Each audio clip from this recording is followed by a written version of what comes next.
those words right afresh in our mind, I'd like to discuss about how in the last 7 decades, the living document that our Constitution is has faced very many amendments. And while looking at those amendments, I'd like to have a touchstone of 4 different elements. One, has the social intent behind any amendment been genuine? And therefore the outcome has been genuine? That's one test I would like to place any amendment on the testing board. Second, I'd like to see if the economic intent and the economic outcome of any constitutional amendment has actually been bona fide and has the outcome helped the society at large. Third, I'd like to test it on the ground of process adopted for it, for the amendment itself. And fourth, the constitutional spirit behind such an amendment. Now, if an amendment can go through these kind of tests, we'll be able to see why India's constitution, going by the words of Dr. Ambedkar, if you had good people who are called to work on it, give good outcomes. If you have, I'm using Ambedkar's words, bad people who are brought to work on it happen to give such outcomes which are discussed. So if I move to talking about those amendments which have gone through these 4 tests, we'll be able to see how the intent and the outcome are justifiable and people in the history books do write about them. Sequentially, because it is the first ever amendment, I'd like to take about the first Constitutional Amendment Act of 1951.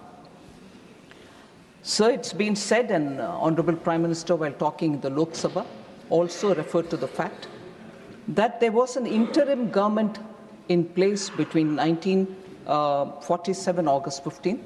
The interim government was there before that as well. And it lasted till 17th April 1952, post which an elected government took over the charge.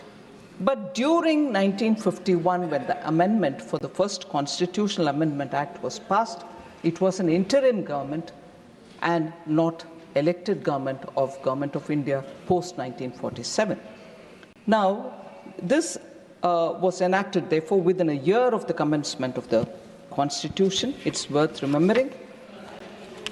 In fact, on the issues related to the amendment, or which triggered the amendment itself, which is the freedom of speech and expression, the amendment added 3 more heads to Article 19(2), saying public order could be a cause to restrict freedom of speech, friendly relations with foreign states could be a cause to restrict freedom of speech, or incitement to an offense could also be a cause. These were the amendments brought in the first constitutional amendment. Sir, the Supreme Court of India, even in 1950, 1 year before this amendment, had passed 2 landmark judgments that paved the way for freedom of press under Article 19(1)(a). The Supreme Court had ruled in favor of the communist magazine Crossroads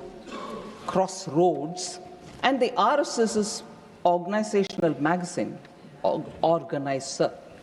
The Supreme Court had ruled in favor of them in 1950. Many high courts also upheld the freedom of expression of our citizens and ruled in their favor. But in response, the interim government thought that there was a need for a first constitutional amendment, and that was brought in by the INC, and it was essentially to curb the freedom. So India, a democratic country, which prides itself even today about freedom of expression, saw the first interim government coming up with a constitutional amendment which was to curb the freedom of speech of Indians. And that is within 1 year of adoption of the Constitution. So, Let me say, sir, that is because the first Prime Minister of this country deplored press scrutiny of his government, even as he publicly praised freedom of the press. There was no doubt about it. And he had scrutinized the amending bill himself before approving its introduction in the Parliament.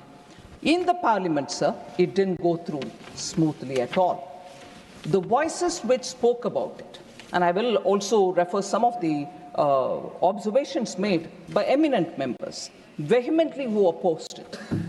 Sri Shyama Prasad Mukherjee said, you can pass a law, I'm quoting, sir, you can pass a law and say that the entire task of framing, interpreting, and working the Constitution will be left in the hands of Pandit Jawaharlal Nehru, assisted by such people whom he may desire to consult. In